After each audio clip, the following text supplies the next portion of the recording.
প্রথমে ছবিটা দেখাই।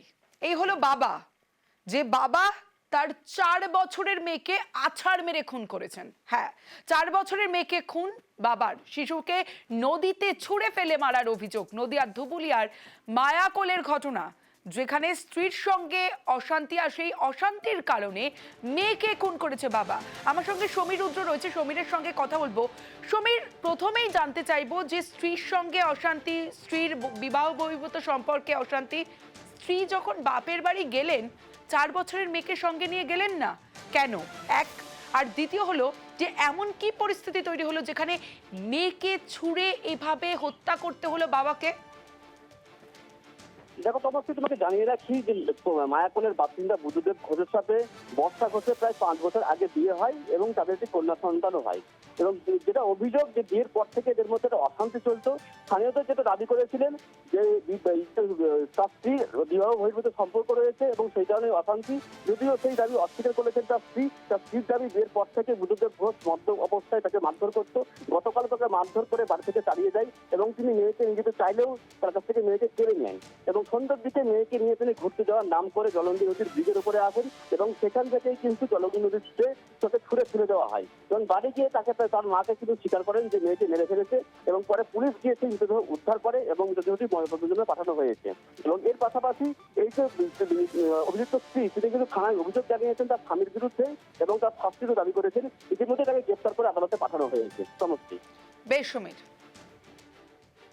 আমার স্বামী সকালবেলা মদ খেয়েছিল, মদ খেয়ে মারধর করেছিল।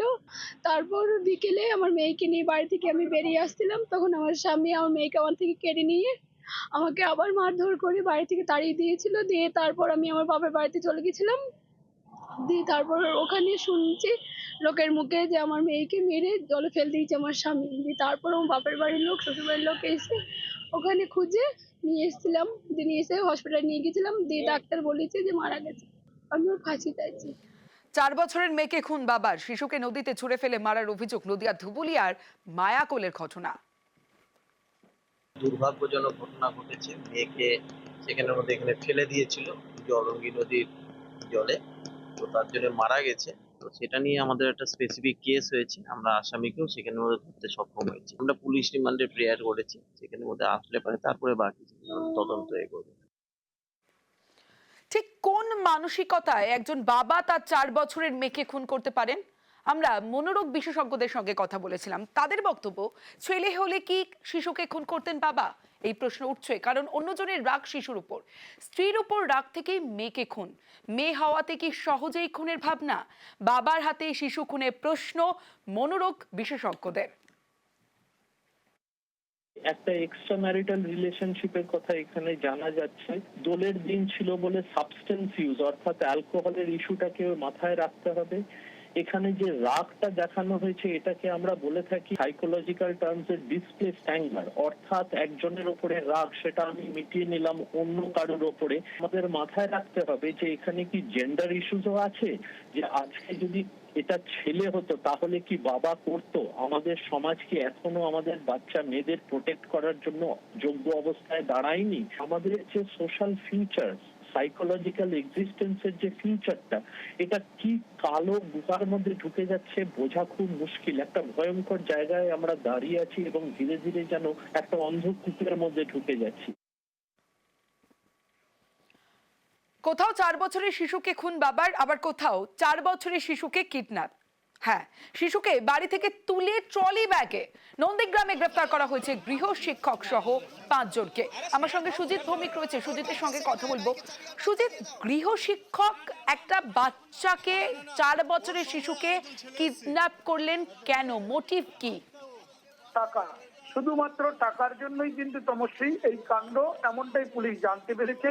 এবং জানতে পেরেছে যে ঘটনাটা ঘটানো হয়েছিল সেটা রীতিমতো সিনেমার গল্পকেও হার মানাবে। কারণ একবারে বাড়িতে ঢুকে তার বন্ধুরা মিলে ঢুকে যায় এবং ঢুকে তাকে শুধু নিয়ে যাওয়া নয়, তার যে দিদি, ছোট দিদি দেখে ফেলেছিল, তার মুখ হাত পা বেঁধে রেখে বেরিয়ে যায় এবং যাওয়ার পর ব্যাগের মধ্যে বড় কালো ব্যাগ, ট্রলি ব্যাগের মধ্যে ওই 4 বছরের শিশুপুত্রকে ঢুকিয়ে রেখে কিছু দূরে গিয়ে আড়ালে গিয়ে তখন থেকে ফোন করা শুরু করে লক্ষ লক্ষ টাকা চেয়ে। এমনটাই অভিযোগ সামনে আসছে। তারপরে যখন এই জানাজানি হয় সবাই দৌড়ঝাঁপ শুরু করে, ফোনাফোনি শুরু হয়, গিয়ে দেখে তমশ্রী বাড়ির মধ্যে তার দিদি, 9 বছরের দিদি মুখ হাত পা বাঁধা অবস্থায়। সেই কিন্তু সব কথা জানিয়ে দেয় কে ছিল এর মধ্যে। যদিও মাস্টার আড়ালে থাকলেও তাকেও সে দেখতে পেয়েছিল, তার যে বন্ধু সঞ্জয় পতি। সুজিত, দুটো বিষয় আমরা জানতে চাইবো। এই যে বাড়ির ছবি আমরা দেখাচ্ছি, এই বাড়ির যারা মানুষজন রয়েছেন তারা কত টাকা দিতে পারবেন? এক, আর গৃহ শিক্ষক তিনি কি নিজে গিয়েছিলেন এই বাড়িতে? তিনি গিয়েছিলেন কিন্তু আড়ালে নিজেকে রেখেই তিনি গিয়েছিলেন এবং তিনি জানতেন যে ওই শিশু যে যাকে কিডন্যাপ করা হয়েছে তার বাবা বা মা বাড়িতে এই সময় থাকে না এবং টাকা দেওয়ার প্রশ্নে এতটা দিতে পারবেন না জানেন, কিন্তু তারা বার্গেনিং করার উদ্দেশ্যে এটা করেছিল এবং জানতো যে দোকান, একটু রুটি ব্যবসা রয়েছে, চায়ের ব্যবসা রয়েছে, যদি টাকা হয়তো আছে এইটা ভেবেই করেছিল এবং সেখানে কয়েক লক্ষ টাকা চাওয়া হয়েছিল বলে ফোনও করেছিল বলে সামনে আসছে অভিযোগ। সুজিত, এখানেই প্রশ্ন আসছে, দুটো প্রশ্ন এখানে। এক প্রশ্ন আসছে যে যখন গৃহ শিক্ষক নিজে যাননি, যাদের পাঠিয়েছিলেন তারা তার মানে অচেনা ছিলেন, অচেনা কাউকে কেন বাড়িতে ঢুকতে দেওয়া হলো? আরেকটা বিষয় জানতে চাইবো যে দিদিকে ছেড়ে ভাইকে কেন? তার মানে কি কোথাও পাচারের কোনো একটা মোটিভ ছিল? একবারে যথাযথ প্রশ্ন। এই প্রশ্নগুলো কিন্তু সামনে আসছে, পুলিশ উত্তর খোঁজার চেষ্টা করছে এবং তুমি যেটা বললে বাড়ির ভেতর ঢোকা, সেখানে কিন্তু ওই মাস্টার দূরে থেকে যাদেরকে ঢোকাচ্ছিল সঞ্জয় পতি, তার বাড়ি কিন্তু একটু দূরে, তাকে ওই বাচ্চারা চিনতো না। কিন্তু আরো একজন ভিন জেলা অর্থাৎ পশ্চিম মেদিনীপুরের একজন কেউ যাকে আটক করা বা গ্রেপ্তার করা হয়েছে তাকেও সঙ্গে নিয়ে গেছিল এবং তারা মিলেই কিন্তু ঢুকে দরজা বাড়ি দেখে বুঝতে পারবে দরজা যে খুব লাগানো থাকবে। বিকেল 5টা নাগাদ যখন ঘটনা ঘটে, বিকেল সাধারণত গ্রামের মধ্যে শহরের মতো নয়, বাড়ি দরজা ফরজা খোলা থাকে, সেই দরজাকে একরকম ছেলে ঢোকে এবং ঢুকেই কিন্তু এই বিষয়। এবং তা আরো একটা প্রশ্ন তুমি যেটা করলে, তার দিদি বয়সের তুলনায় বড় এবং তাকে খুব সহজে ব্যাগে ঢোকানো যাবে না বা নিয়ে যাওয়ার প্রশ্নে ওই মাস্টারকে সে চিহ্নিত তো করেই ফেলেছে দূরে ছিল বলে, কারণ পাশে গোয়াল ঘরে ছিল এমনটাও জানতে পারা যাচ্ছে। এবং পাচার, হ্যাঁ, এই পাচার করা হতেও যদি না টাকা পেতো পাচার করতে হয়তো করতো বলে এমনটাও সামনে আসছে। সুজিত, ধন্যবাদ। অভিযুক্ত কি বলছে শুনবো। বিজয় আমাকে বিজয়ের কাছে আমি টাকা পেতাম 10,000 টাকা। হ্যাঁ, ওই আমাকে ফোন করে ডেকেছে, ফোন করে ডেকে বলছে যে এই, আমি করি না, আমি করবো না, আমি এসব কিছু, আমি খারাপ কাজে যাব না। আমি বললাম আমি বাচ্চা রিক্স আছে, বাচ্চা মরে যাবে। কটে না না, মরবে নি। দরজা চাবি খুলে দরজা করলো করে, তারপরে তার লাগেছে করে বাচ্চাকে নিয়ে গেছে। তোদের প্ল্যান কি ছিল বাচ্চাটা নিয়ে গিয়ে কি করবি? বাচ্চাকে নিয়ে গিয়ে এমনি একটা রুমে রেস্ট রাখা হবে। হ্যাঁ, রুমে রেস্ট রেখে জল টল খাবিয়ে, খাবার টাবার খাবিয়ে, তারপর টাকা পেলে ওকে ছেড়ে দেবে।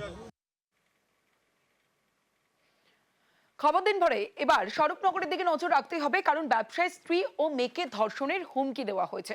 স্বরূপনগরে আতঙ্কে ঘরবন্দি মা মেয়ে, স্কুলে যাওয়াও বন্ধ বছর 5 শিশু। স্বরূপনগর থানার দ্বারস্থ স্থানীয় ব্যবসায়ী।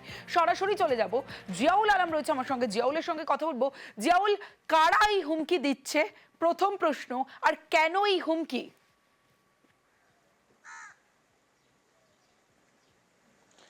দেখো, কারা হুমকি দিচ্ছে বা কেন হুমকি দিচ্ছে সেটা কিন্তু এখনো স্পষ্ট নয়, কিন্তু যেটা জানা গেছে যে ব্যক্তি হুমকি দিচ্ছেন তিনি একজন স্মাগলার, অর্থাৎ সীমান্তবর্তী এলাকায় একাধিক দুর্নীতির সঙ্গে তিনি যুক্ত, একাধিক অপকর্মের সঙ্গে যুক্ত, ভারত বাংলাদেশে যে সমস্ত চোরাচালানকারী সেই কাজের সঙ্গে যুক্ত। কিন্তু সেই ব্যক্তির সঙ্গে এই যে ব্যক্তিকে হুমকি দিচ্ছেন বা তার পরিবারকে হুমকি দিচ্ছেন, খুনের হুমকি, ধর্ষণের হুমকি, এর সঙ্গে তাদের কোনো সম্পর্ক বা শত্রুতা নেই। তাহলে কেন দিচ্ছেন, এই প্রশ্নটা কিন্তু উঠছে। ইতিমধ্যে কিন্তু থানার দ্বারস্থ হয়েছেন এবং মেয়ে এবং 5 বছরের ছোট্ট শিশুকে ধর্ষণ করা হবে, খুন করা হবে। ফলে একদিকে তার স্ত্রী একেবারে ঘরবন্দি হয়ে রয়েছেন, ভয়ে আতঙ্কে তারা বাড়িতে বেরোতে পারছেন। অন্যদিকে এই যে ছোট্ট শিশু, 5 বছরের নাবালক শিশু, তিনিও কিন্তু স্কুলে যেতে পারছেন না, সোমবার থেকে পরীক্ষা। ফলে এতটাই ভয়, এতটাই আতঙ্কগ্রস্ত হয়ে রয়েছে, এতটাই ভয় দেখানো হচ্ছে ধর্ষণের, তুলে নিয়ে গিয়ে স্কুলের পথে আসলেই তাকে তুলে নিয়ে গিয়ে ধর্ষণ করা হবে, খুন করা হবে। ফলে এই আতঙ্কেই তিনি তার সেই মেয়েকে স্কুলে যেতে পাচ্ছেন না ভয় আতঙ্কে, এবং ইতিমধ্যেই তিনি থানার দ্বারস্থ হয়েছেন। থানায় যখন গেছেন, যে অডিও ভাবে ফোনের মাধ্যমে ভয় দেখানো হয়েছে, সেই অডিও ক্লিপ পুলিশ নিয়ে সেটি কিন্তু মুছে দেওয়ার অভিযোগ রয়েছে পুলিশের বিরুদ্ধে। ফলে তিনি আতঙ্কে রয়েছেন। ইতিমধ্যেই কিন্তু শিক্ষক থেকে শুরু করে এই পরিবার তারা থানার দ্বারস্থ হয়েছেন, যাতে কোনো রকম ভাবে ভয় ভীতি না দেখানো হয়। কিন্তু তাদের পরিচয় পুলিশকে দেওয়ার পরেও কেন পুলিশ তাকে ধরছে না, কেন তিনি ভয় দেখাচ্ছেন, এই প্রশ্ন ইতিমধ্যে উঠতে শুরু করেছে। কিন্তু এই মেয়েটি, ছোট্ট শিশুর কিন্তু সোমবার থেকেই পরীক্ষা, ফলে তারা আতঙ্কে রয়েছেন যে পুলিশ অন্তত কিছুটা হলেও প্রোটেক্ট দিক। তার কারণ এই যে স্কুলে পরীক্ষা মেয়েটি পড়ে, সেই মেয়ের ফার্স্ট বয়, ফলে তাকে স্কুলে যাচ্ছে না বলে তারাও কিন্তু, শিক্ষকরাও কিন্তু অনেকটা আতঙ্কগ্রস্ত হয়েছেন। তারাও কিন্তু পরিবারের সঙ্গে থানার দ্বারস্থ হয়েছেন। চিন্তায় এখন তাদের ঘুম উড়েছে। তারা চাইছেন যে পুলিশ কিছুটা তাদের সাহায্য করুক। হঠাৎ আমার ফোনে হোয়াটসঅ্যাপ থেকে ভয়েস কল করা হয়, অকথ্য ভাষায় গালাগালি আমার স্ত্রীকে নিয়ে, আমার মাকে নিয়ে হুমকি দিচ্ছে বারবার, নানান রকম কথা। আমার মেয়েকে তুলে নিয়ে যাবে, ওকে তুলে নিয়ে ধর্ষণ করবে, আমার মেয়েকে তুলে নিয়ে ধর্ষণ করবে। থানায় যাক, যেখানে যায় যাক, আমি আমার মতো দেখবো। চাচ্ছি আরো তাড়াতাড়ি আমার বাচ্চারা স্কুলে যাক, কারণ সোমবারে ওর স্কুলের ফার্স্ট পরীক্ষা।